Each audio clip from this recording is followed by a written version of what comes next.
Welcome to the Wing Life Podcast, where we talk about wing foiling and the lifestyles of those who enjoy this great sport. Oh, I don't know. When you're looking to the right, you kind of look like Drake. The left, I don't know. I'm think it's this saying way, right, right? man. Right? This one's Yeah, like, yeah, I think that's it's the the way. lineup on the beer. So I just noticed that now. So thanks, man. Oh All man, right, you guys kill me. Maximus, thanks for joining. It's been a minute, man. Especially with Tom. With Tom, it's been like feels like it's been like years. Dude, I don't know when's the last time we talked. It's been way, way, way too long. It's like the beginning of wing foiling, I swear. That's when we talked last. Back That's in what the it feels days like. when Max was making fun of wing foilers. I still am, man. Still am, man. Man, there's some great story between our dynamic, I think, with this. Because Totally. like literally, man, it's like starts with Tom being like, Max, like it's the future. I'm like, man, why? Why is it the future? Why? I don't understand. It doesn't do It just looks anything better than so anything lame. else. And look where we are now. Look where we are now. Yeah, it literally does everything better than everything else. Oh my god. That's crazy. Yeah, man, you That's were awesome. a super OG. And I was like, Tom, you're insane, man. You don't know what you're talking about. This ain't it. Get it. This ain't it. Just get a Reef Warrior board, man. You just get it going. So I guess, Tom, you're the reason Max is on the Pro Tour right now? Is that what we're hearing? Oh, yeah, there you go. I'll take all the credit for that. Nothing to See? do with his good looks and insane ability. No. Well, Tom was the first one. I mean, I don't know if you guys have talked about this in the podcast already, but Tom was like the first one to basically win, like within the Eastern, I don't know, the Great Lakes community. Like he was the first one really like winging a lot, I would say. I think I started in, I want to say 2018. I might be off on that and it's 2019, but I think it was 2018. And that was like when the first year when things were launching, it was impossible to get wings unless you got prototypes or lived on Maui. And we ended up getting a prototype duotone and a huge Fanatic sup with like a really big oh no, we didn't even have a foil with it. I think we were riding the wind foil, like the Infinity 84 or something like that. And that's what we rode from midsummer, I want to say 2018 to the end of that. And then 2019 rolled around. So it would have been 2019, sorry. Yeah, it would have been 2019. And then there was COVID that showed up. And then obviously all winter, nothing was happening for us because it was all frozen. And then when spring showed up, there was zero gear. Nothing was available. It was impossible to get anything, especially anything wing related. And somehow managed to get some demo wings. And yeah, as Max was saying, I was riding a wind foil board, which was a Wizard 125 at the time, which was just huge. Like it was just not the right board for where I was at with winging. And I managed to find a used little surf foil board. It was like 40 liters or 45 liters or something like that. And I just remember the first session I had on that board, it was maybe 20 or 25 knots. And I was basically immediately up on my feet and I was like, holy smokes, this thing is going to be nuts. And yeah, I think as Max was saying, it was just like nobody else was winging, so it just looked like everybody was looking at me like, who is this guy? Like, what's the deal here? Like, it looks so dumb. Like, he just keeps swimming and getting washed by waves and trying to launch places he shouldn't be launching. And it's like, what is his deal? And then slowly it kind of started to catch on. but that session on that 40-liter kite foil board, correct me if I'm wrong, was at Sandbanks, no? Like our go-to spot for wave riding. I think I had one or two sessions before that on that board at Champlain. not a kite foil board. So it had a little bit of length, which is really good. If that had been a kite foil board, I'm not sure I would have been able to be as successful as quickly. But the first session I had on it, it was just basically quite windy on Lake Champlain and really flat, and it just worked. It was amazing. It's like a total mind-blowing moment. And that's when you knew, and then we were still doubters for like 2 more years. Basically, yeah, basically. I just like at that point, I just didn't understand why. I'm just like, man, like it's 20 knots. Like, why don't you go windsurfing? Why aren't you windsurfing? Like, because the waves have no power, man, and I want to actually ride the waves. That's why I'm not windsurfing. Yeah, no, I get that. And that's how it started. Yeah, Tom, you got me into it. For sure. And I think what's the really cool thing about this sport, and we have said this before, but it's made, mediocre conditions super accessible and super fun for just everybody.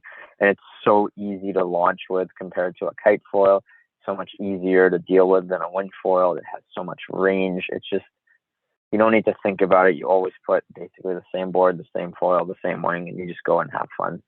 And it's and that's really what got me at first. I totally remember in the early days being like, launching and always riding the same gear and having windsurfers spend half their time, deciding if it's going to be 4.2 or 4.5, or is it going to, oh no, actually the wind went down, it's going to be 4.7. And you're like, guys, just go sail. But it doesn't, the windsurfing just doesn't have the same range, and neither does kite surfing. So yeah, I think that was a huge eye opener for me of what was possible with it. And I'm actually really sad that I kind of skipped town before things got interesting wing wise, because there's so many people doing it now, and it's such a cool community. I got a little taste of it when I was back in the Great Lakes a year ago, but it looks like fun. It looks like a lot of fun. It's like the old windsurfing community that was always traveling to like Sherkston or Sandbanks, but now it's 3/4 of them are wingers, and then there's more people as well, which is cool. I think there's definitely quite a bit more people now like hitting those spots, and obviously with John Vu as the catalyst, yeah, so much energy. Sometimes it's like 15 people on the water, and it's -2, man. It's crazy. Like, dude, they're riding right now. Yeah. Like it's the season doesn't end there now. I think that's really, really cool. So yay, global warming, we love it. I still don't have a February day.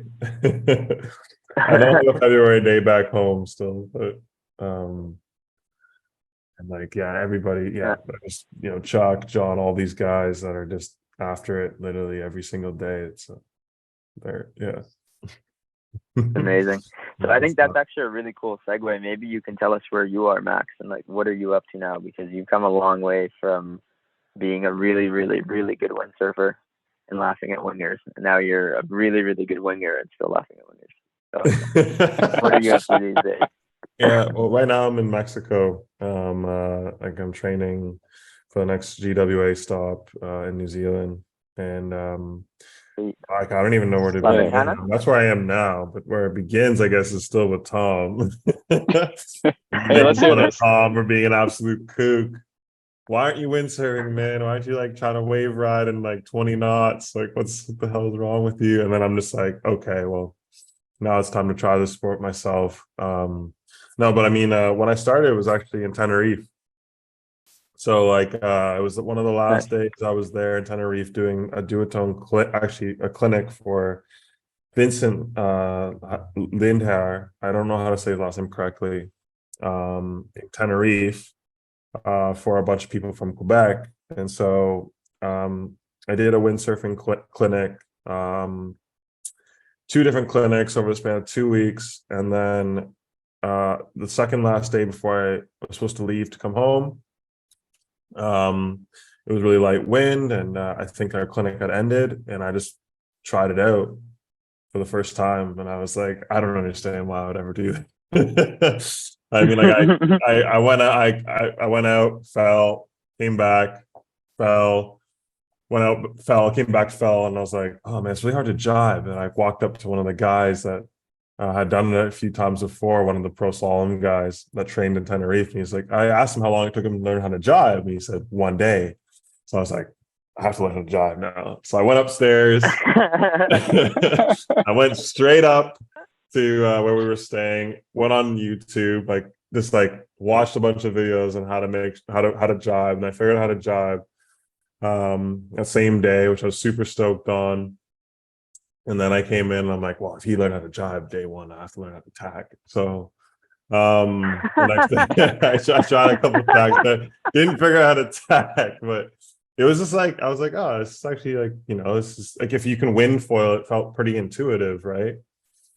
So that was the beginning. And then I didn't do it for like 6 months after that. Like, so it was like 6-7 months. I just didn't touch it after that trip. I'm just gonna put a little parentheses here for people that don't know you, Max. But realistically, normal human beings don't jive on the first day winging.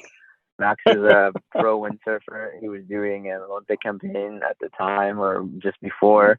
He had a ton of experience wind foiling, and that's kind of, I think, what got you, that much success early on. And I think that's what helped Luke so quickly as well, and myself as well, is like a good solid foundation of wind foiling that really went a long way, especially windsurf wave foiling that's so predominant in the Great Lakes. Yeah. Well, yeah, I mean, we had, you, myself, Luke, we all had quite a bit of time on the foil already.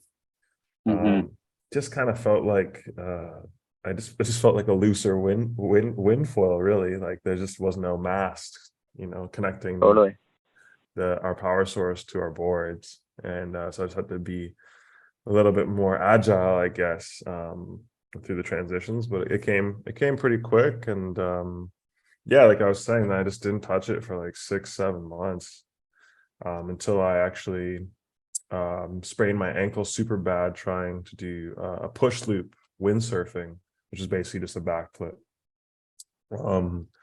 So then when I sprained my ankle, like could barely put any weight on it, I talked to Balls Mueller a little bit about, he had an injury that was really similar. Hopefully you guys get him on the podcast one day, because he's an amazing stoked he's human. super cool. Yeah. And he's like, yeah, man, like strapless foiling of any sorts is the way to go. So that's when I started doing some strapless wind foiling. And then on top of that, it was right at the period when Silent Sports, who's a shop sponsor from Toronto, were like, well, we need somebody to start promoting this sport that nobody does. It's like, okay, like let's go, So they set me up with some gear, and we did a bunch of drone shoots in the early days of when they were first getting their first waves of equipment. And yeah, so that's when it started. I was just doing a bunch of strapless wing foiling around the Great Lakes. We were shooting, once or twice a week. And then finally, as I started to get healthier, is when they got that Quattro wing drifter, which was like the OG. Like, it was like a pretty premium board at the time. And it had straps. It did have straps. I was like, oh, like I have to like start trying jumps and things like that. And I was my foot was starting to feel a little bit healthier, and it still seemed easier on my body than windsurf freestyle for sure. So then I was doing a few jumps on that board. Like one day I learned how to rally, and then the next day, like 360s, air jobs, like the first moves that you would learn doing jumps. And so I was gonna say, it felt like within like a day you were doing tricks. Like you weren't jumping, you were doing tricks within a day. I'm like, dude, what? It's honestly, like, I think what was really critical in the early days of like doing the freestyle was just the bigger board, and like not being afraid of the bigger foil as well. I mean, a lot of people maybe they sway away from it because it can be a lot of weight underneath your feet, a lot of weight on the ankles. But I was really used to, windsurfing, which is obviously relatively heavy equipment, and it didn't feel any more weight underneath my body than that. So, the big board made it a lot easier to make mistakes and to get going again, big being 115 at the time. And yeah, I used the Neopride medium slim foil.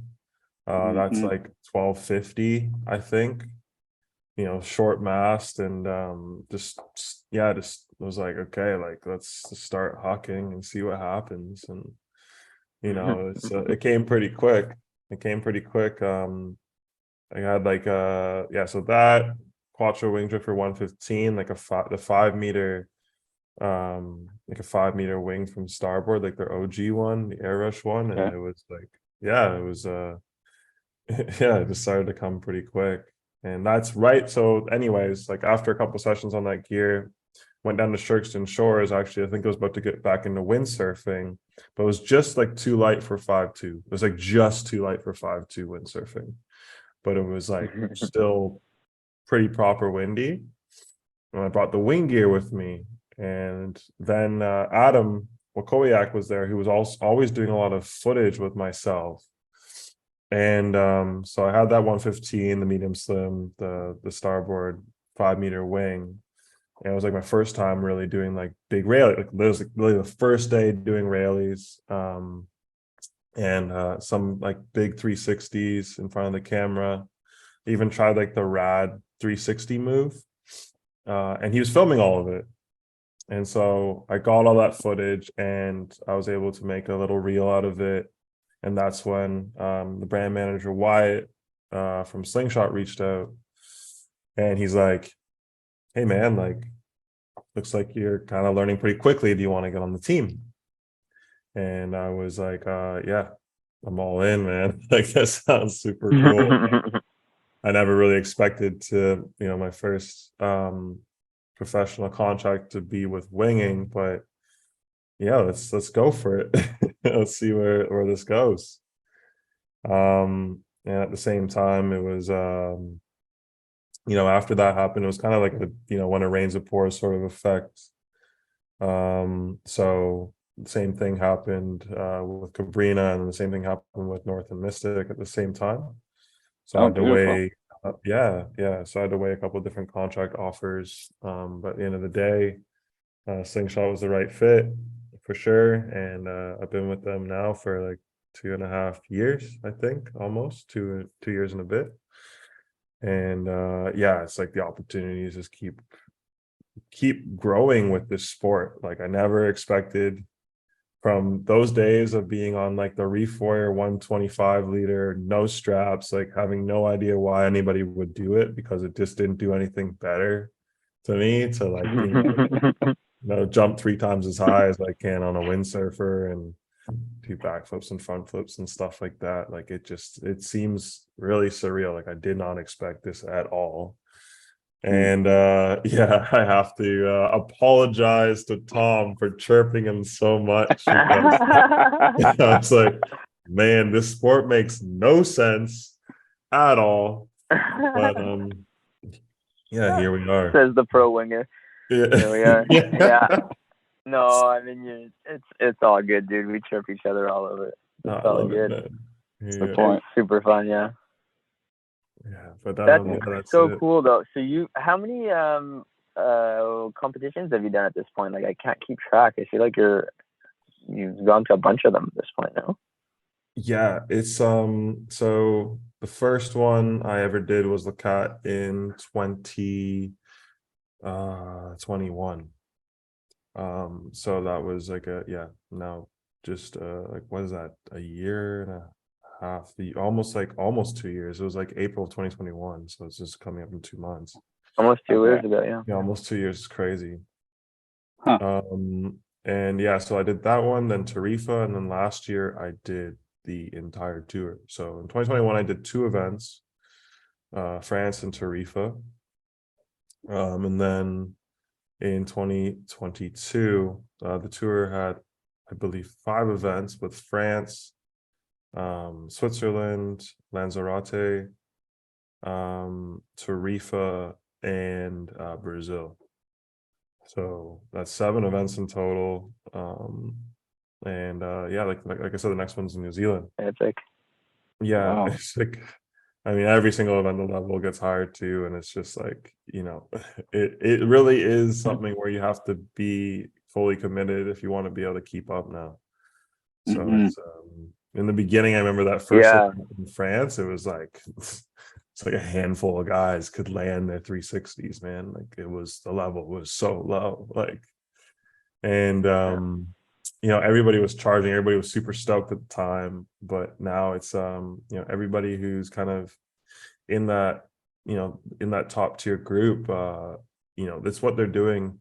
I would say, like, if they're on the water and they're like a water sports athlete, like that, it's the one sport that they're probably doing, and maybe they might be doing their old sport like 5 or 10% of the time, but you know most of these guys and girls are like, yeah, they're all in now. You kind of have to be. So Yeah, you kind of have to be. And I mean, as you're saying, it blew up so fast, especially the freestyle and aerial aspect of it. Like that totally blindsided me. Like, to me, I didn't see that happening at all.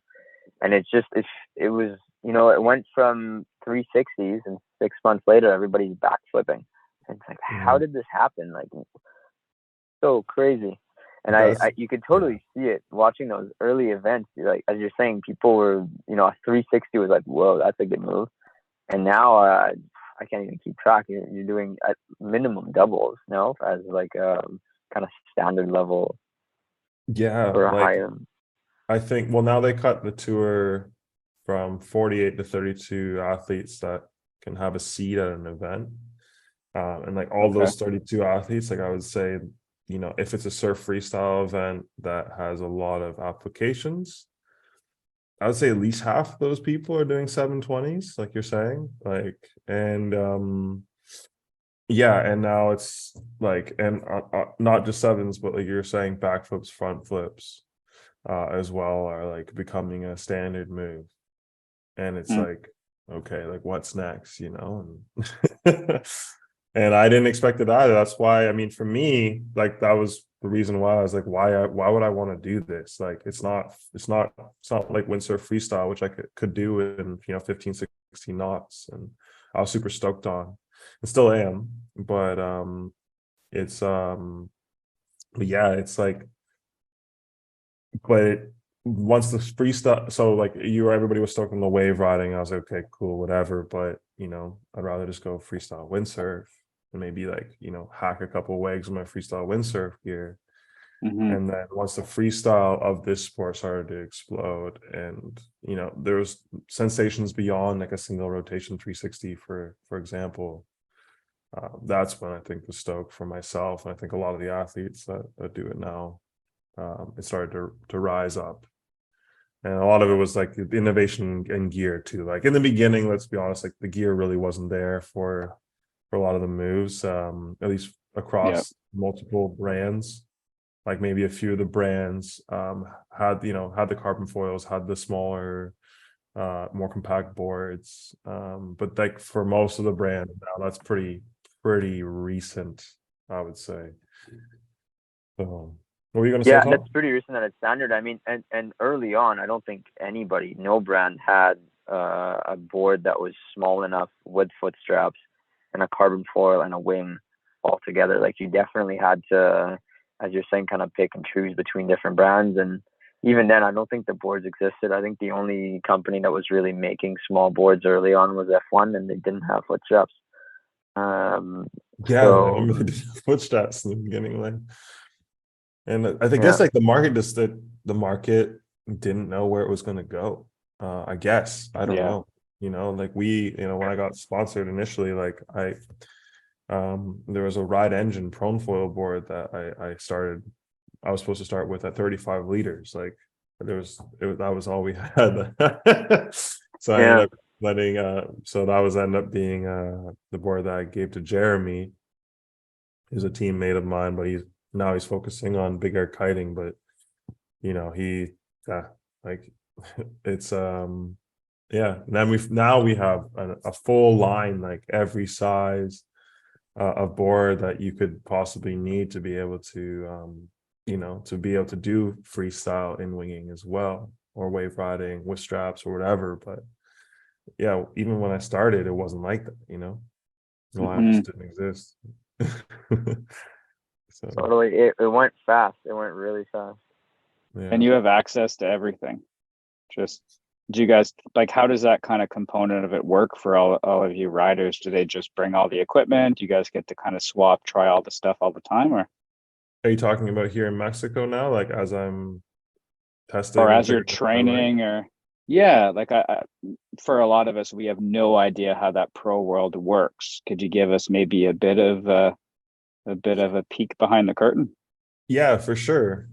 So I'll tell you what it's like here in Mexico, and then if you want to ask me questions about like the equipment that I'm allocated and stuff like that, just let me know. But Sure. here in Mexico, like for instance, Wyatt has a resort called Pro Windsurf La Ventana. We joke because I'm pretty sure that that D is going to be replaced with a G pretty soon. But Yeah. Yeah. anyway, so like so now it's basically Slingshot's winter headquarters when it comes to testing equipment. So during the summer, everybody is in Hood River, Oregon. It's a lot of people listening to this probably know the gorge, which is the Columbia River Gorge. It's super windy there, and Slingshot has their headquarters literally right beside the river, and it blows like close to 30 knots from I don't know, like basically all year, but it's more saleable, Regularly. Yeah. yeah, from June to like October, um, or May to October. And then during the winter, a lot of the people from Slingshot headquarters, they come here to La Ventana, Mexico. And so on the water, so basically in just down right beside the water, uh Wyatt has all of his gear, like all the equipment from basically all the years that Slingshot's been making foil boards, just on racks, as well as foils in his garage, and also all the prototypes and stuff that people are hoping to test down here. That stuff is just brought down by the by like some of the engineers, or Okay. just team riders that are staying in Hood River, and we just basically swap the equipment out, test everything. Like for instance, we have a bunch of new front wings that we needed testing, a bunch of new wings that we needed testing, hand wings and foil Okay. front wings. I know it gets confusing with everything being called a wing now, Yeah. but yeah, so that's kind of the process we're going through right now, this winter. And so definitely like really, like I mean, not even trying to plug it, like the new gear is really great. And so I'm super stoked about what's coming from kind of our new equipment that will be coming out Okay. next next fall. But that's just kind of how it is. Like, yeah, and I think that's how the cycle works here every year. So people are testing in the Hood River throughout the summer, and then once it comes, and it's always just working on new things, new things, new things. And it really doesn't stop there. I think they're typically working about 2.5 years ahead. So like if we're, once 23 hits, they're working on 2025 summer, you know. Okay. So it's yeah, so we're not, that stuff not isn't necessarily being tested at that point. Like a lot of the time, if it's, let's say it's 2023, you're testing 2024, but what they're working on is 2.5, 3 years ahead a lot of the time. So Okay.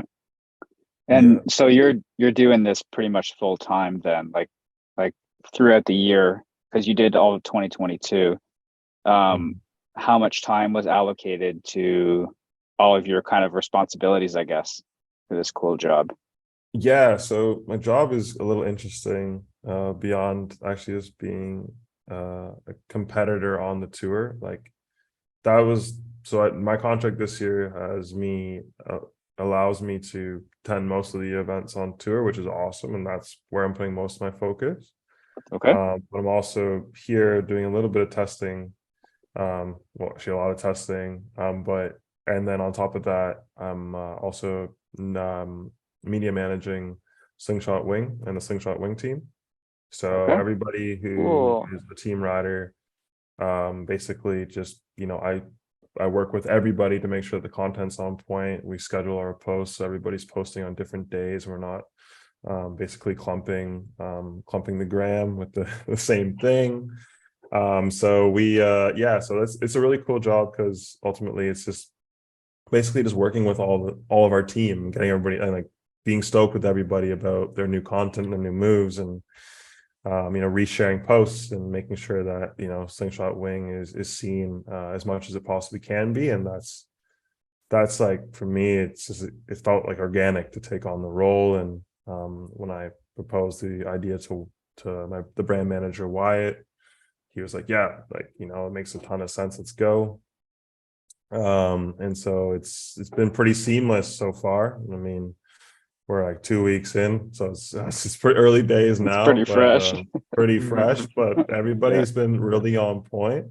I hope it stays that way. But yeah, it's just basically, I'm your accountability buddy. You got to make sure you're posting on your day. If you're Wait a not, sec. Just wait a it's second, Max. So that means you have to be on time all the time. yeah, I gotta be on time, man. Believe it or not, I gotta be on time. You're Shit, like, man. I know it's like 6 months later, man. Yo, Max, you ready for that podcast? Yeah, Oh my boys, don't god, worry. We're coming. We're coming. yeah, for That's real. cool though. Yeah, That's it is. cool. It is cool, and it's cool to see it develop as well with all the athletes just charging and making content as well. So yeah, so that's the sitch for real. Like, it's the tour, making sure everybody's on point with my media managing, testing some product here, and then there's gonna, like, the tour. It's crazy. It's 13 events this year. It starts in New Zealand, then right away we have to fly. We have to. I say that. Oh, It's I'm such a sorry, scum. Max. I'm so sorry you have to fly. No, yeah, right. No, so it starts in New Zealand, then we go Okay. to Cape Verde, Okay. which looks amazing, to be honest. Like, the wave there looks so sweet. It looks a little bit. It looks like it's going to be dangerous to wing, but let's go. Whatever. Okay. And then after The that, it's event's at Punta France. Preta at Cabo I Verde. think there's a place. It's close to Punta Preta. I just did like see if I can find it really quick. We had a meeting with the riders committee just a few days ago, and yeah, it's Calinta Funda or Santa Maria. Okay. Okay, I yeah, don't know. yeah. Yeah, so I don't really know the spots. I haven't done my research yet, but yeah, It's not Punta Preta. Yeah, that's good it's because not Punta Preta would actually be ridiculous riding on a over wing, I rocks think. unless there was like a big swell, right? So Yeah. yeah, so I Because think most pros that ride at Preda, they end up going with 2, 3 kits and they all get demolished, I hear, just for a couple pictures, right? yeah, and That's kind of the that's synopsis. I think that's windsurfing too a lot of the time, Yeah. right? Like, Yeah. on the Yeah, yeah. rocks, and like, if we're trying to like ride waves and stay in critical sections, and then like like we mess up, that's a board gone for sure, probably a wing as well. And then so I don't think that's gonna Yeah, be that is one thing that I have to say is a bit of a drawback with winging is that you really can't mess up on a critical wave because if you do, you're like for me, anytime I've really blown it on a critical kind of section with a little bit of size in the wave, the wing is just dead. Like there's nothing you can yeah. do. The board goes into it and you're done. Like Yeah, well, that's it, right? Like, I feel like as much as the swell riding and maybe like not so critical waves is really fun, like, to really push the sport, you want to be able to go into those critical waves, but at the Hmm. same time, when you do that, it could be at the cost of equipment. A lot of the time, it could be at the cost of equipment. And you saw that in like the last event in Brazil. We were in Taiba. It was hard to get for people to even get through the shore break. When they did, to actually have a high scoring wave, you would have to push pretty hard into in close to the beach. And a lot of the time, people may have gone for an aerial, messed up, get pushed too close to shore, hit a rock, just falling in a critical section, and their wing, it just, they come up and their wings in two. It's just, that's just part of it right now, which is Yeah. crazy. But It's going to yeah, be so it's interesting fun. to see what all these new materials do for that, because I know windsurfing was kind of like that for a while as well, and they kind of have the wave gear pretty dialed at this point, where you can get washed pretty seriously, and as long as you hold on to your gear properly, you're in pretty good shape. But there was a while there where, before skinny masks and before X-Fly and all that kind of things, like everything would just blow up. Like they couldn't handle it because the forces are Yeah, huge. it's just like everything was monofilm, and then everything was, falling apart. So, Yeah. but yeah, I haven't had like, I've been pretty lucky. Maybe I'm not charging hard enough, I don't know. But like in Taiba, I was pretty lucky with my wings, and I think like the materials are getting there. It's just, like at the same time too, like you can't stop a foil from going through your wing unless you fall a certain way, and things like that are Mm-hmm. bound to happen with everybody. Um, Totally. no matter how strong the material is. So those are just like the risks that are gonna kind of continue to kind Amplify. of pop up as the level gets higher. We push in more like gnarly conditions, and we'll see. Mm-hmm. We'll see what that turns into. Like, I don't Totally. know. Taiba for me was tough because I literally was like, I didn't ride waves. I didn't know what I was doing, basically. No, but I mean, Okay. um, it's something that I haven't been focusing on at all. And just down here, literally the last few weeks, and maybe like shoulder high, shoulder high sets. It's been super fun. Like, I'm really falling in love with it more than I have with really almost any discipline, which is crazy to say. But it's just like to be able to, go out, come back, fish. Basically, it doesn't even have to be the best set, and still have like a blast. Making tons of turns. It's just, it's like, what other sport can you do that with right now, right? So, Mm-hmm. um, so Yeah, yeah. especially in those conditions. Like Mhm. you can, if you have like a really stellar setup, then kiting and windsurfing, you can have a very similar, and I'd actually say a better experience in like really, really stellar setups. But I mean, you can count those places on two hands, where that happens, and never mind happens regularly. So I Mhm. think at the end of the day, as much as, for me, wave windsurfing, float and ride is just the pinnacle of wind sports, like waves, but it just doesn't line up that often for it to be good. No. Whereas winging just turns everything into super fun. Like it's Yeah. so good. It's like if winging was, the thing is like, let's say windsurfing is 10 out of 10. Like, you're with winging, it might be 8 out of 10, but you're getting 8 out of 10, 4 or 5 days a A week. lot. Yeah, That adds up. exactly. So I think Instead of 10 that's the out of 10, thing. like twice a year. Yeah, Yeah. exactly. But the thing is, like, yeah, I would say the same thing, like doing a bottom turn, going to a critical section and hitting the lip on a windsurfer, at least when it comes to wave riding, is definitely top tier. Yeah. It's like definitely top Oh yeah. tier. It's for me also still the most fun wave riding for sure. But winging is, yeah, it's just so like the other days I was on a 700 centimeter square front wing. Just like a new setup that I was just like really, really stoked on. And it was just wave after wave. And I was like, fully felt like, this surreal, like flow state mode, like just zoned into these amazing conditions. And it just kept coming out wave after wave, and I think that's going to happen a lot more for a lot of people in this sport Yes. than it is for Yes. windsurfing, for Totally. sure. I think Right. it's going to allow a whole group of people who are either pushing too hard windsurfing where they could have gotten hurt. Now they're going to be able to push winging, but it also opens up the door to like foot high waves that you can still ride on the right foil, and you can get a second or two a glide, and like that stuff was not as accessible, which I think it's going to bring a lot of joy to a lot of people, especially because it's booming so quickly. I'm in our demographics of our podcast, like we checked the other day, and it's a lot of our listeners are between 45 and 60. So kind of that age of retirement kind of thing. And there's a lot of people looking for something to do, something that's exciting, something that allows them to travel, something that you can do with the family. Like there's so many opportunities that this sport is allowing people to have. And it's just cool that that demographic is like popping up near 60. Like you're not, there's a lot of people who are still charging at 60 windsurfing, but you could probably wing till you're, well, if you can walk, you could wing. So Yeah. like we're Yeah. good till I 90, mean, boys.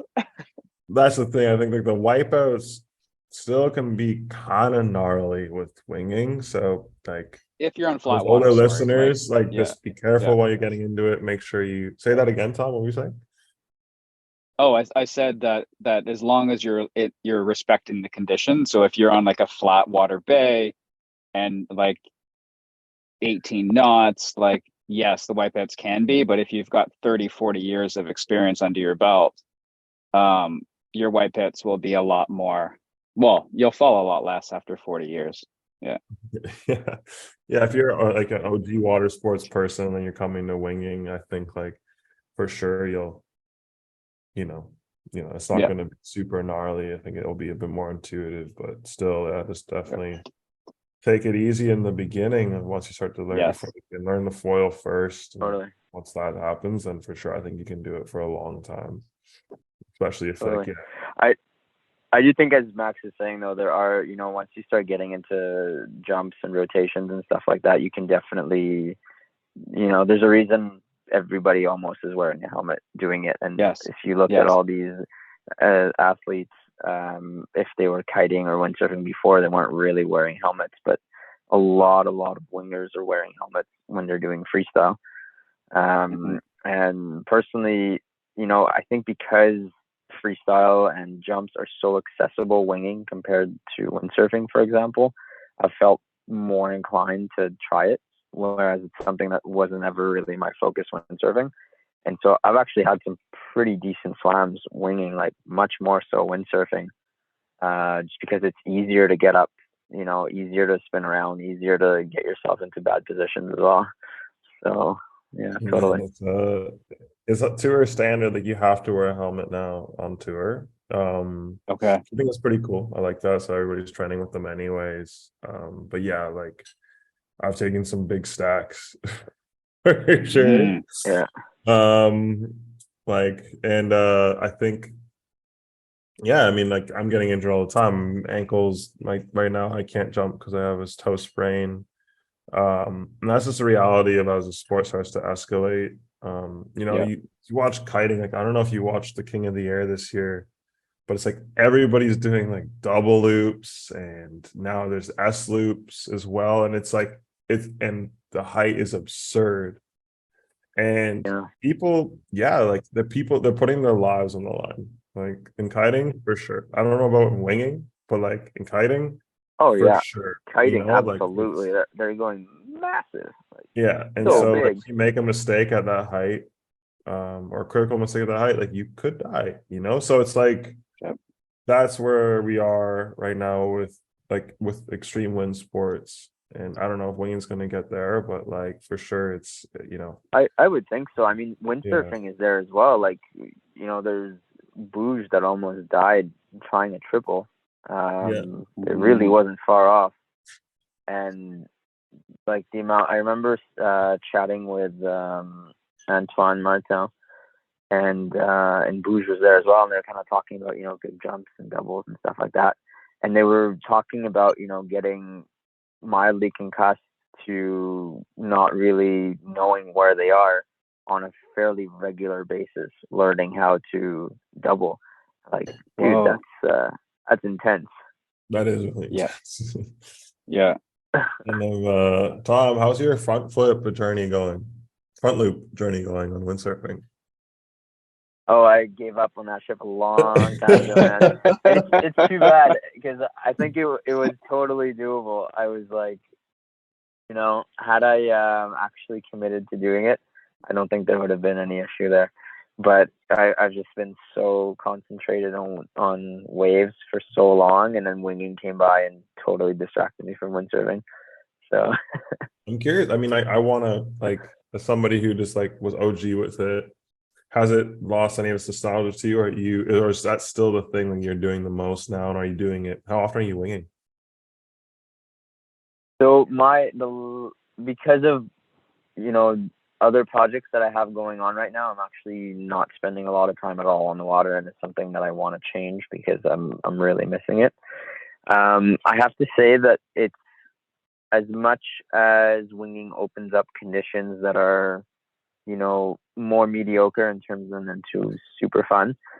I do feel like it's going a little bit the way that windsurfing went for me, where eventually you are looking for those better conditions, and you're always wanting to kind of push and bigger waves, more critical, more wind, blah blah blah, or not necessarily more wind, but just, yeah, bigger waves.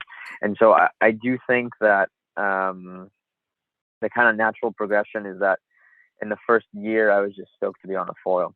I was just so stoked to be able to ride around and feel the freedom of winging, and pump through the lulls and just all that kind of aspect of it. And then after that, being able to ride, as Luke was saying, 1 or 2 foot little swells, river swells, and being like, oh my goodness, I'm actually riding a wave in Montreal. Like, how does this happen?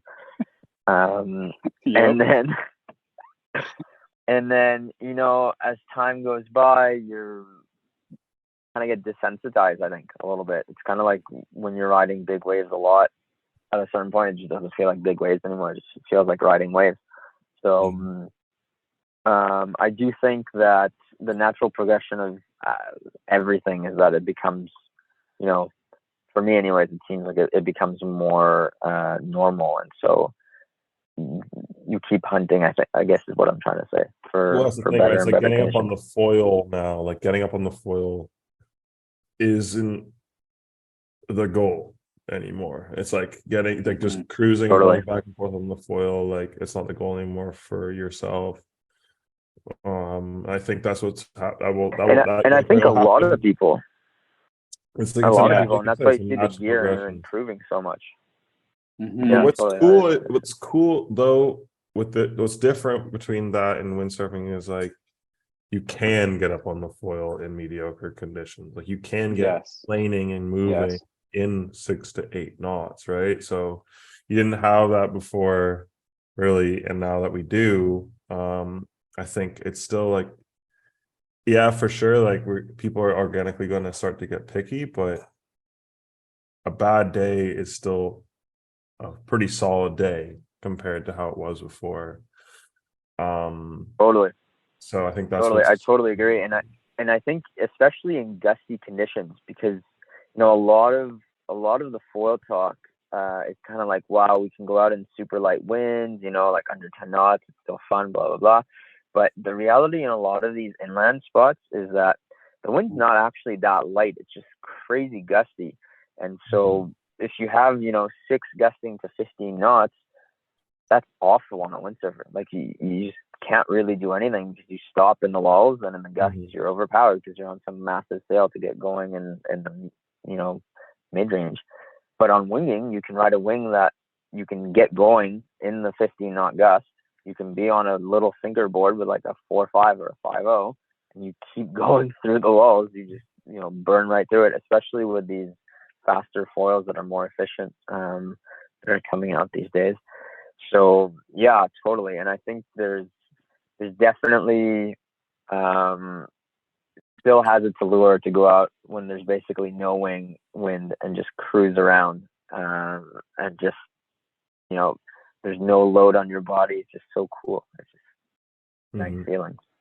Well, yeah, I think I'm gonna have to start setting you a daily challenge if you're bored, because there's definitely thousands, it seems like, of tack and jibe variations as well as Dude, I would Do it. love to freestyle be as well, bored right man. now. Get you guys- I would love to be bored right now, and I would love to take up those challenges because it would be super fun. I'm so not bored right now, but Yeah, you're busy building. You're building. He's just yeah, busy, eh? I'm Good. But building when your and house building. is done, when your water house is done, though, like that thing is going to be Oh, such the a challenge, beautiful yeah, pad. and all the Yeah, challenges, yeah. Max. I love it. I'm gonna send him your way, man. It's on. And even better, show up and I'll host you on my floating wing platforms, Oh and my you can give gosh. me in-person challenges. Whoa. I'm all in. If We're you both guys coming. heard it Yeah. here, the offer's on the table. Offer is on the table, and you Yeah. can all hold me accountable for it any day of the week. Yeah, I'm stoked. And it's been too long, Nice. man. But yeah, wow. Like Here, I don't know if we Max, were let's go recording back this, to but, let's go back to your tour here. I want to kind of like New Zealand #1, Cabo second. Do you want to just walk through those other tour dates for us and our listeners? yeah, for sure. So I have it all written down here. It's New Zealand Sweet. first, then Cabo, France, then Greece, early June. So there's a gap, like almost a 2-month break after France, which is April 4th to the 10th, to Greece, which is the 6th of June to the 11th of June. Then we have the Maldives from the 16th to the 23rd of June. And then it gets kind of crazy. So there's 3 Because it was chill up until then. It's not chill. I mean, already, but it gets even more crazy. There's 3 surf freestyle / surf slalom big air events back to back in the Canaries. So Oh. first it's like in the beginning of Whoa. July, basically to the end of July, it's Lanzarote, Gran Canaria, and then Fuerteventura, all back to back, like barely any time in between. And then and then right after that, like a week later is Rio.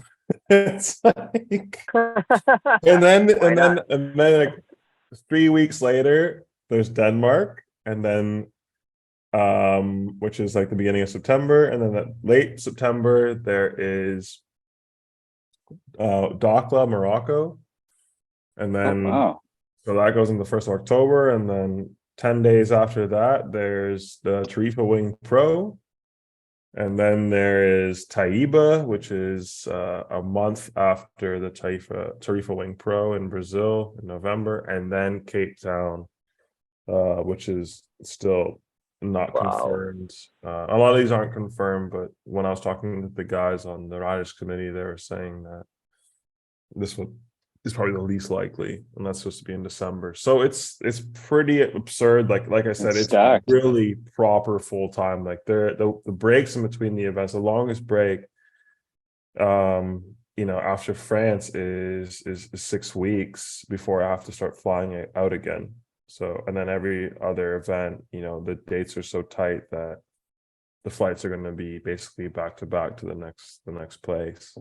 So I realistically might be home back in Toronto, short stint in August, and then maybe a short stint in October. But month to be there. Yeah. You better be seeing you there too, Tom. But yeah, you can see all this all at I better be seeing you there, man. It's the best months. It is a good month. But yeah, and I know it's a lot of names, a lot of dates, but definitely check it out. wingfoilworldtour.com/events. Okay. And you can see all the event dates, all the ones that are actually confirmed on the website. I mean, I can give you guys a little bit of an inside scoop if you want. Like I was saying, I'm on the riders committee, and so we do talk about the events and kind of what the odds of them actually happening are. I don't know when this podcast comes out, but most of them are really likely. The ones that aren't are the Maldives and Cape Town and Rhodes. But a lot of these are super likely, and I think that's what's crazy, even more crazy. It's like it's not just like it's not just 14 events scheduled.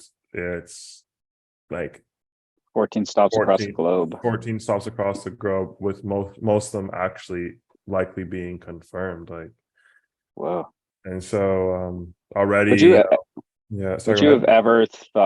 ever thought you would get to see some of the best like wind spots in the world like before, Tom kind of strong armed you into this like really shitty sport?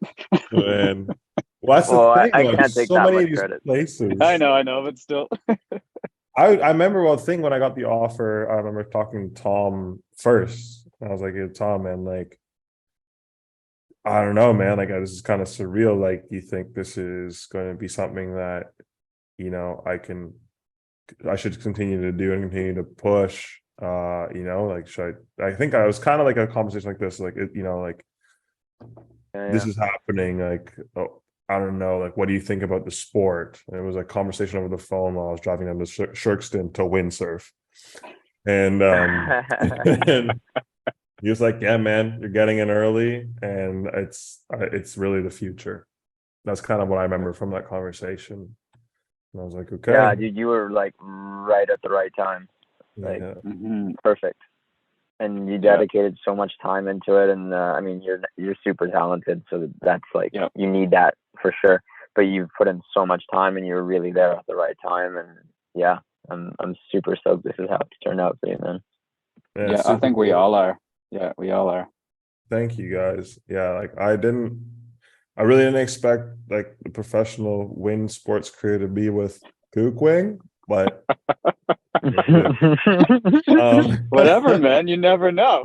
yeah, it's and yeah, this all these, like, talking about the tour, like, I mean, for instance, last year being able to go to all these places that I only dreamed about going to windsurfing, and it's kind of crazy not bringing the windsurf gear along, but, like, for instance, going to Brazil, like going, being a couple hours away from Jericoacoara, in a place called Paracuru and Taiba, which are just like, you know, like 15 to 20 knots every day, and just perfect little kicker waves. And it's just like, you're just like, wow. Like, and I would see these videos of these guys windsurfing these spots and going nuts and doing like air kabukuchis, which are just, I don't even, yeah, you have to look that one up. If you want to understand what that is. But it was so cool to see. And I was always dreaming about going to this place, to windsurf. And then, to have the opportunity just to be there and see all these places that I had only dreamed about going, like, especially like Jericho, like Brazil, for instance, and Lanzarote. And then also like a big one where I've been seeing the last 2 years with a bunch of the pros that do the, IQ foil event, was Silva Plana, which was like surreal beautiful, Mm. and I just, yeah, I feel super super lucky because I did not expect any of this, and then now it just seems like it's, there's just going to be more opportunities. And I really just, this year, as much as it's, these opportunities are super amazing, I do also really really want to do really well. So on top of, having this crazy opportunity to travel the world, like, I really want to focus super hard and get good results and do the best I can. And so, Represent for all of us. That's cool. yeah, and actually be able to ride a wave rather than just straight line it. So, so yeah, yeah, I'm ready. I'm Sweet, ready man. to make this happen. Yeah, we'll see. Oh, it's very very well deserved, Max. Thank Yes. you. Yeah, Mhm. it's been a roller coaster for sure. Lots of sprained ankles. Yeah. So what do you have any tips for people getting into freestyle? Like, how do you set up your gear, and what do you do to avoid injuries? Like, is there anything you can give people? It's a really good question. So I would say getting into freestyle when it comes to setting up the foot straps, I personally, especially once you've kind of gotten your jumping down, you feel comfortable with the size of board you're using, you can actually make the push-ups just a little bit narrower so that your foot sits in the foot strap, but also gets pinched a little bit on the sides. So when you do your Mhm. aerials, you know you're not going to lose the board because you can feel the board wrapped around your foot, not just the top section of the strap going over your foot. That is what Balls does. A bunch of the Wesley, a bunch of the pros, especially the ones from windsurfing, and I feel like it helps a lot with board control.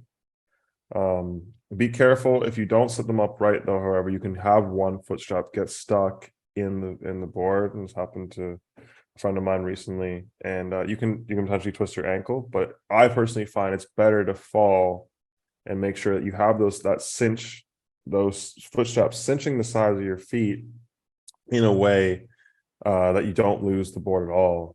And so at least for the small, like your first maneuvers for sure, you don't have much to worry about.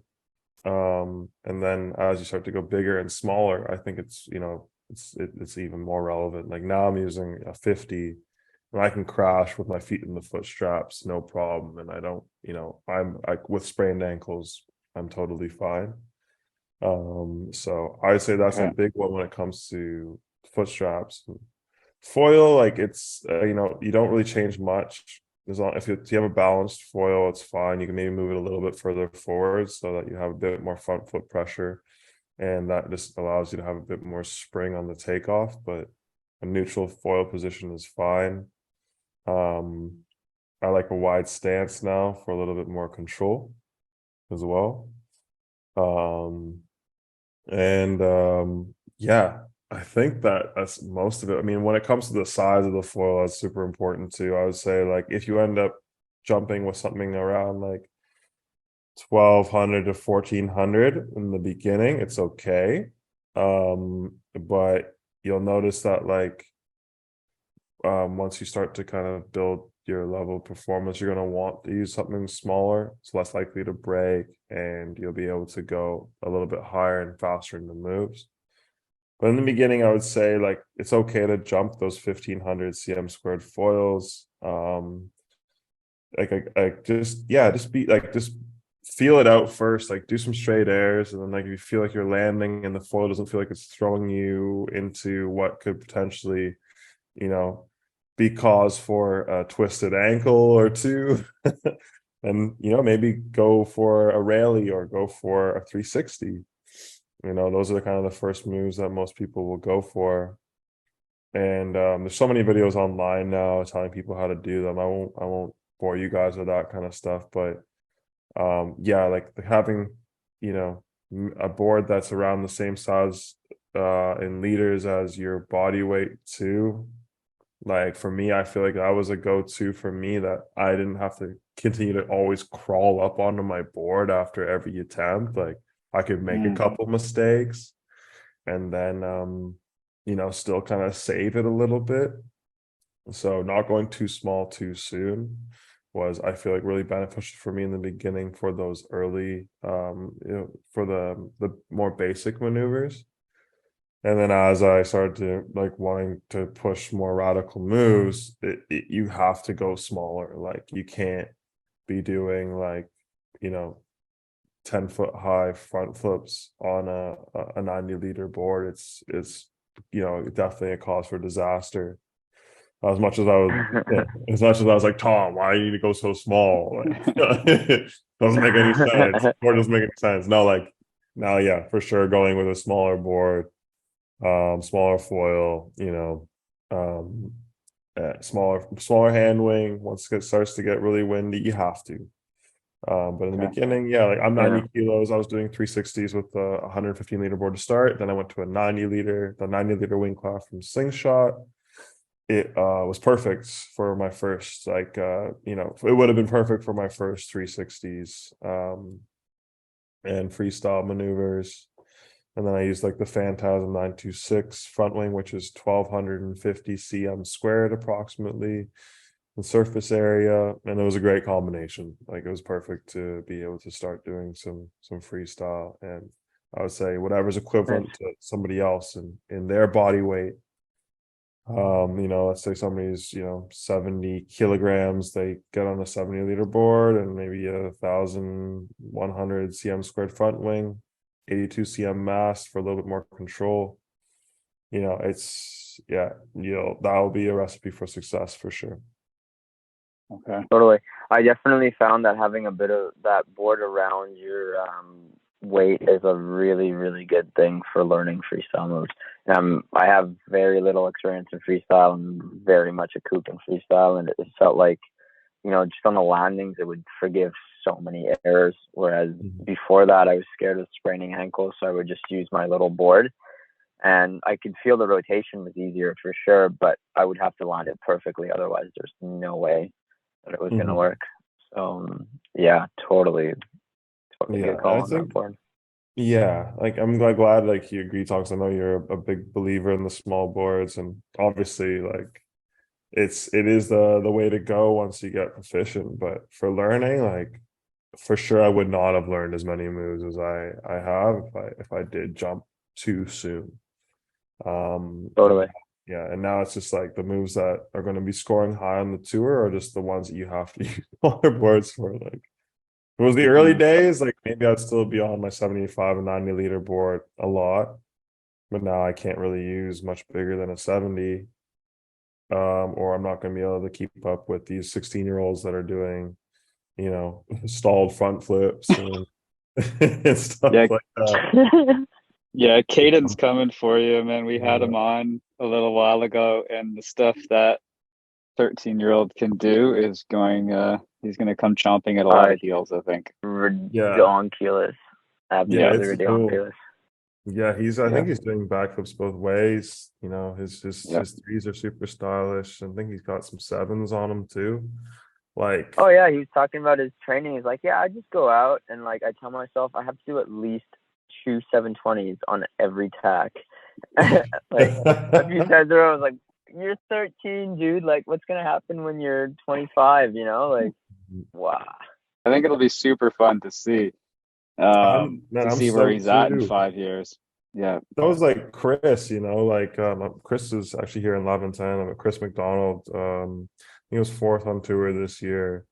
I remember seeing him in Hood River like just a year and a half ago. I'm like, hey, like at the AWSI, which is like a trade show for all the water sports brands or wind sports brands. And he was just like, I'm like, yo, man, when you go on tour? He's like, hopefully soon. Like this kid with a high voice, like 14, like, whatever, super small. And then I see later that year he went to Brazil and crushed it. And then the next year, he just kept on getting better. And now he's for sure one of the best wing foilers in the world. Arguably, definitely a top 3 rider most of the time. And the first guy to land probably a relatively dry 1080. It's crazy, and he's 16. Wow. So I mean, yeah, we're going into 3 rotations now, and it's like just like kicking and screaming.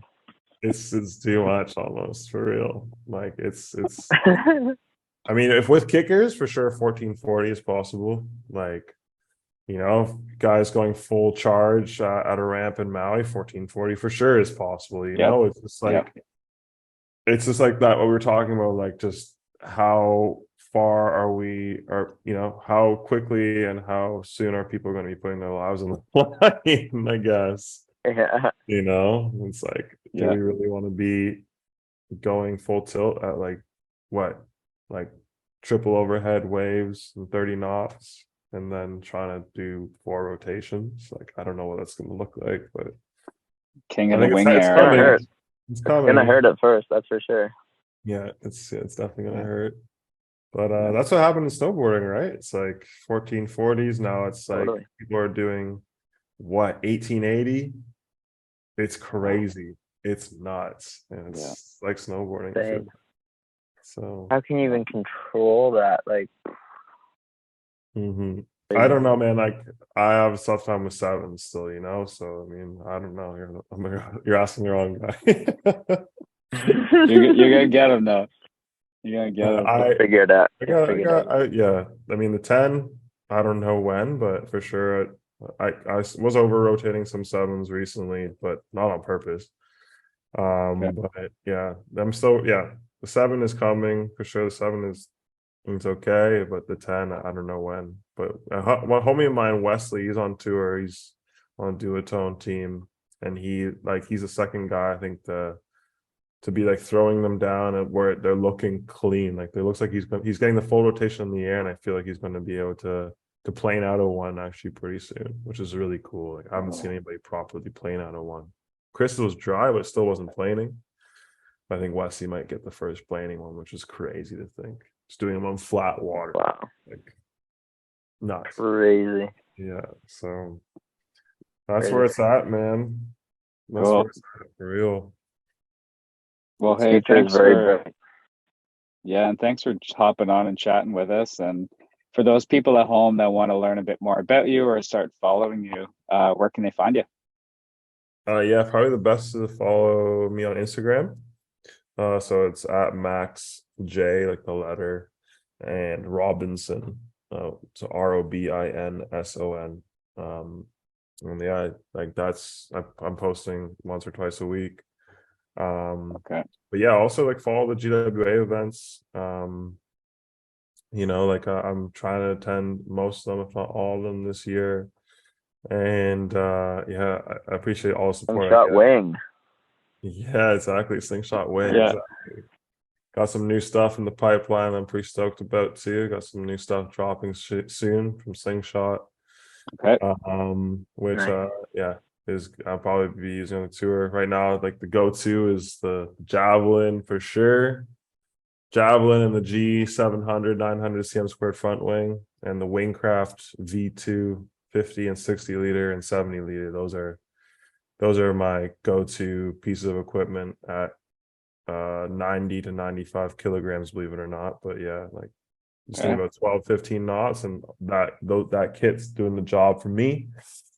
So Nice. yeah, for somebody getting into freestyle and starting to want to push, that gear's working super well for me. So I definitely highly recommend it. Epic. Can you give us any spoilers? Hmm? Can you give us any spoilers for what's in the pipeline? Oof, I will give some spoilers.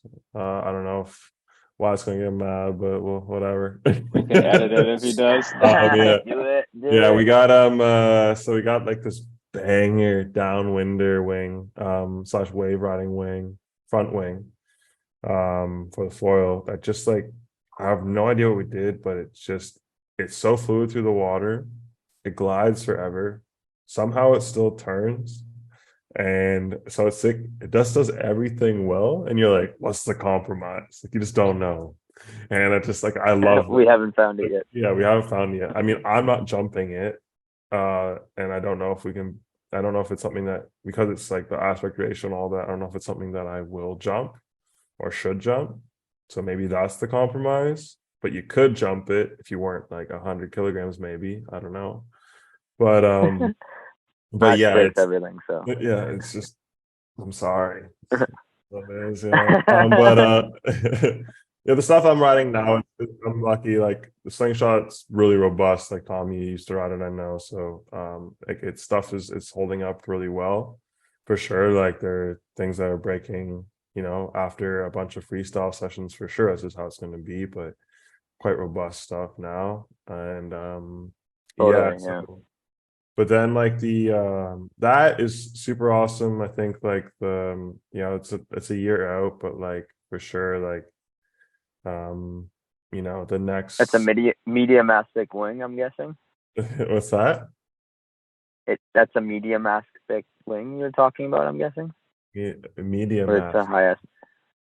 it's a high, Medium like the aspect. glide Okay. one, like the one that's like for swell riding and stuff, and it seems Yeah. to do everything well. That's like mid high, I'd say more, but more high High, yeah. than mid.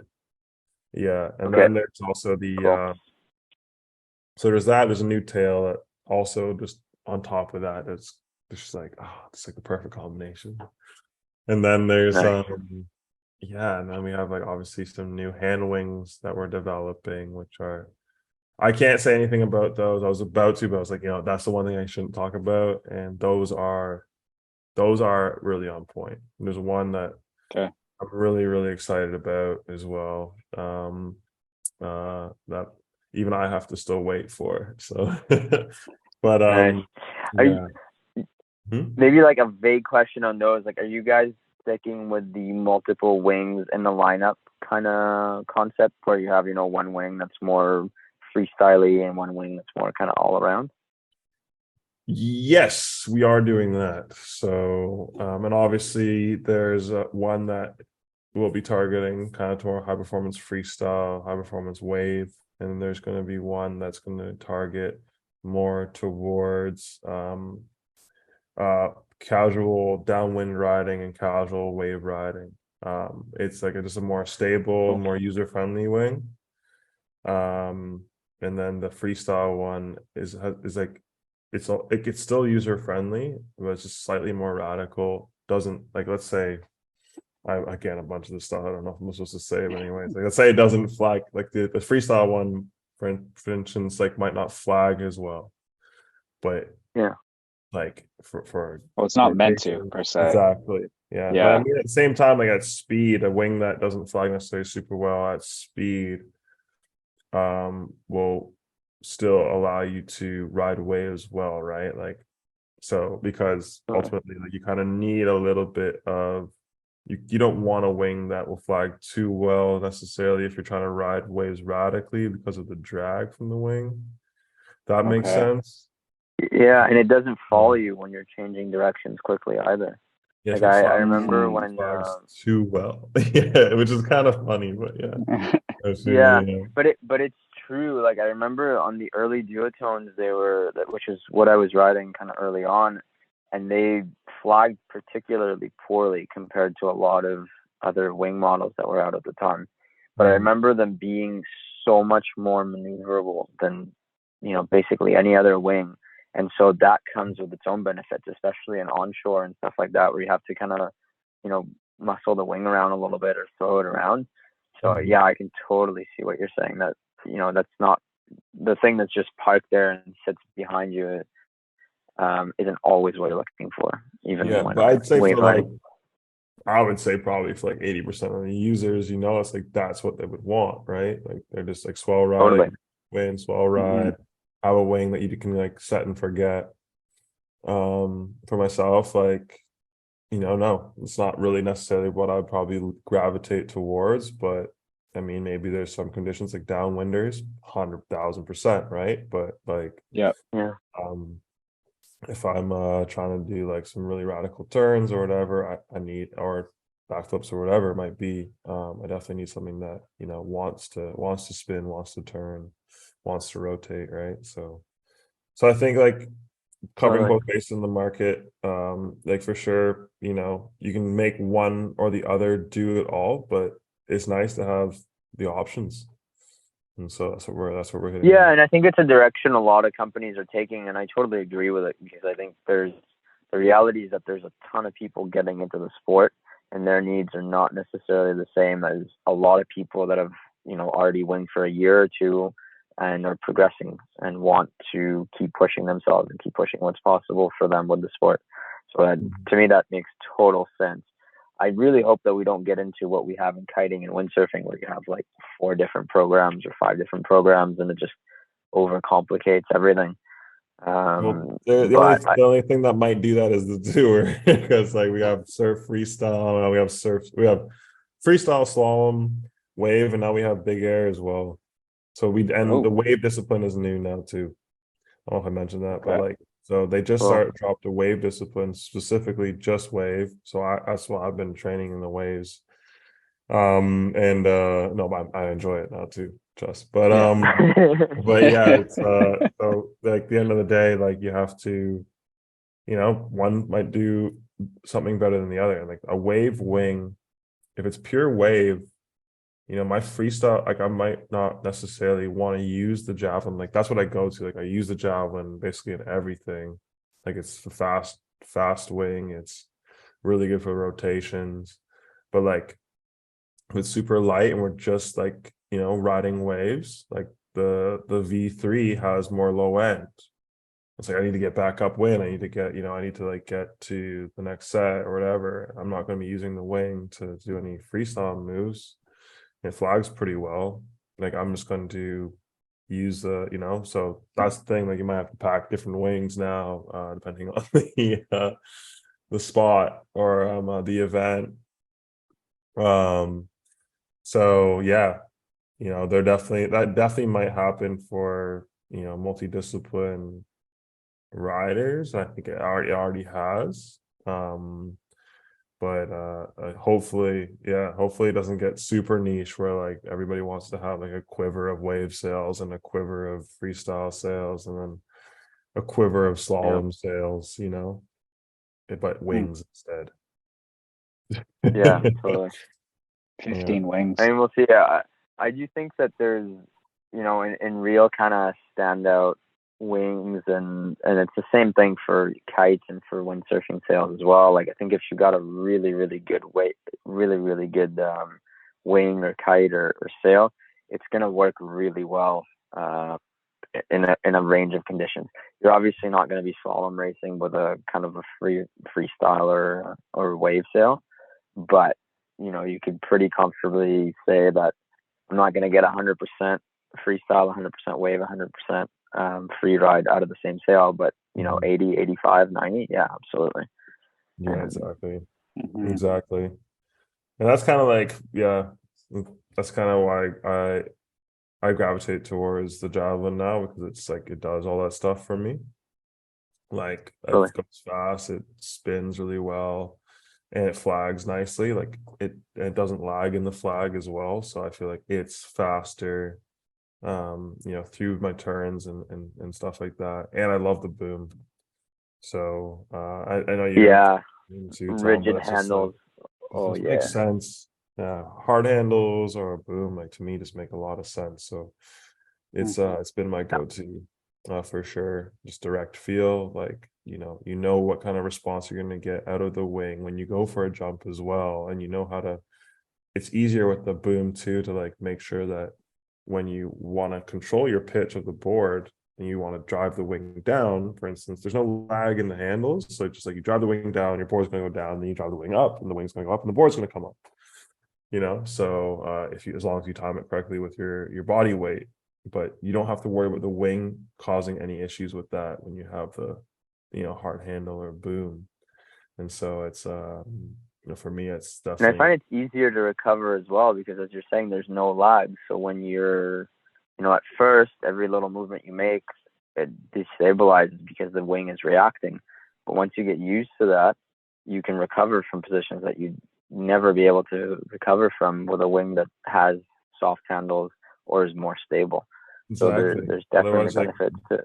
jamming your knuckles into the center strut or something like that. Just Yeah. like push it Come around or on, whatever. turn. Yeah, exactly. True. It's like I don't know if you're on booms yet or not, Luke, but yeah, it's for sure. I think like I'd say 9 out of 10 brands are gonna be going to hard handles next year. Like I can't see it Okay. happening. Like Okay. Yeah, I really think the hard handles are the move. I'm not convinced that the boom is the best option now that good hard handles are available. But yeah, either boom or hard handles is the way to go, as far as I'm concerned. I think hard handles are great too. I just like the one thing is for sure like being able to like ride with one hand, mess around with my GoPro and my watch. It's like still True. be moving. And then like if you drop out, like for instance, like I can keep going doing that. If I have to like do make those adjustments on another wing, I have to like find a piece of swell or something. Mm. And then I have to make those adjustments. Whereas with a boom, you can make those adjustments on the fly and still be, chugging upwind and not Totally. about gliding. And do your Instagram lives and stuff. Yeah. Exactly. Yeah. If you Yeah. Yeah. want to be for the gram, the boom's the way to go for sure. So, You all right, you heard Want it to on be a this pro rider on podcast. the gram? You need a boom. You heard it here first. you heard it here first, ladies and gentlemen. Yeah. Yeah. But I bet for I can see it in freestyle, one-handed moves and stuff like that are gonna be a thing. And For sure, as grabs you're all saying, over I the don't see place. how it's For sure. possible. Mm-hmm. Yeah, without a boom, I just don't see it happening. You can do it with hard handles, but during the rotation. So like a lot of the Yeah. moves where like you're going through the rotation and the wing, it's not actually part of the maneuver anymore. Like for instance, a backflip, like you go up where using the power of the wing, sorry, you go up using the power of the wing, but once you're actually flipping, you're depowering the wing. So that's when you can let go of your hand. For instance, like I've been trying one-handed backflips, balls, there's one-handed backflips, one-handed front flips even. And during that like rotation period, when the wing goes neutral or the wing has no power in it, a lot of the time you can, style it out and grab the board or whatever. But if it's like a powered maneuver, like a 360, yeah, for sure, like having a boom where you have to have power in the wing the entire time, you're doing an upwind 360. It's the only way really. Like you can kind of maybe muscle around one with one hand or do a quick little board tap, but to actually have a stylish one-handed 360, well, you need a boom or a handle in the middle. Totally. So or a handle in the middle, yeah, totally. Yeah. Which I'm surprised isn't really a thing. Like I guess it's like just why It's a boom. Yeah, you might as well just make a boom. Yeah. Yeah. Or like they're like old Star Wars Basically, days, which if is like you connected six. those two handles and put something in the middle, that would be perfect. What do you mean, bro? Well, it's like I just don't boom, understand. that's Like, a great the idea. thing. So it's like there's like the one. Obviously, there's like one long bar, but it's like, is there any reason that people want to handle in the middle? I don't know. Maybe it's a little more rigid. I don't know. But I'm just saying, like they did that before. They had like 6 handles on the middle of a strut on a center strut. Yep. So, but they were all soft. Yeah, but there were still 6 of them. So. That's true, and that was still 4 too many.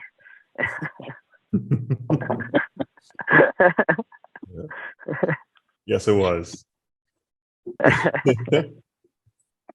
Well, yeah, guys, it's been super fun. It's been really man. fun. It was great having you on. Yeah, it's super cool that we finally got this going. We keep talking about you on the podcast, so it's good that you finally made it. like people are just looking for it, So it's like Totally. at the end of the day, just people want people to talk about their passion. Wing dinging. Right? And wing dinging is definitely a passion for a lot of people. So I'm stoked to share that stoke and be passionate about it with you guys. And I'd love to do it again. It'd be really cool. Yeah, we'll schedule that in then and have you come back. But hey, thanks a lot for talking with us tonight. Hope you get a good rest. Good time tomorrow. Yeah, thank you guys, man. I miss you guys a lot. I'm really hoping that we can rip together again soon because it was amazing. This has all been like the most memorable sessions are always with like the people that you started riding with. And like for sure, still like you were saying, Tom, I think you said it a couple of times, but like that your most memorable sections are like wave days at Sandbanks. Even if it's just head high, it's just like the community and I don't know, the vibe within that community is really special. So I hope you guys hopefully we can make that happen. Yeah, it really is. We just need a sponsor for the podcast, and then we can fly Tom out for like 3 weeks in October, and Amandine too, and fly him back. That's all we need. Let's do it, Tom. You can make it for this October. Like, would be sick. Like, let's try. Yeah, it would. I think I should be, if everything goes well, I should be launching the new boat then, and that would be a horrendous time to be leaving. But it would be epic.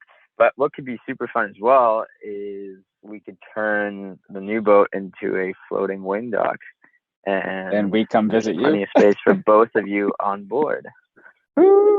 Bring down some toys and bring some cameras and make it happen.